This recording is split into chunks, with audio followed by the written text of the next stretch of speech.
Hello viewers, engineers বাট্টি এর পক্ষ থেকে আপনাদের সবাইকে জানাচ্ছি আন্তরিক শুভেচ্ছা এবং সালাম। আসসালামু আলাইকুম। আজকের এই ভিডিওতে আমরা একটি পার্থক্য শিখব, সেটা হচ্ছে মাইক্রোপ্রসেসর এবং মাইক্রোকন্ট্রোলারের মধ্যে পার্থক্য।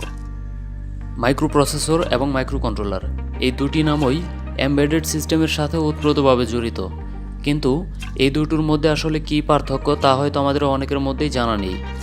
বাইরে থেকে দেখেও এদের মধ্যে খুব একটা পার্থক্য বোঝা যায় না।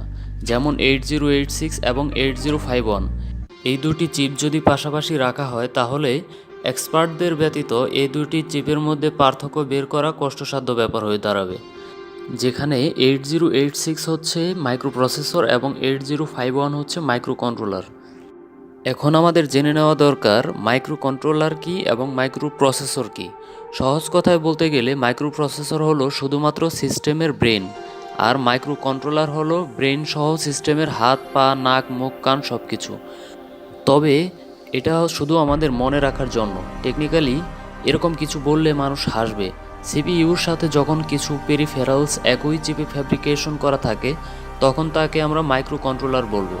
অর্থাৎ মাইক্রোকন্ট্রোলার হলো সিঙ্গেল চিপ মাইক্রোকম্পিউটার, আর সিপিইউ অংশটুকু যদি কোনো চিপে ফ্যাব্রিকেশন করা থাকে তখন তাকে আমরা মাইক্রোপ্রসেসর বলবো।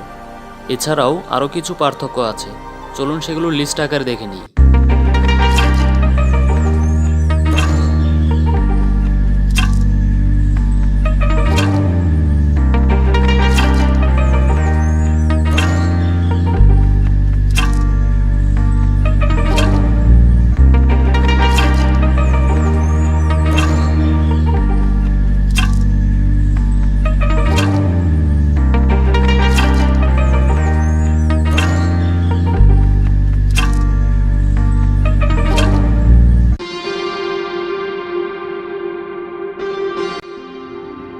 ডিয়ার ভিউয়ার্স, আজকের মতো এ পর্যন্তই।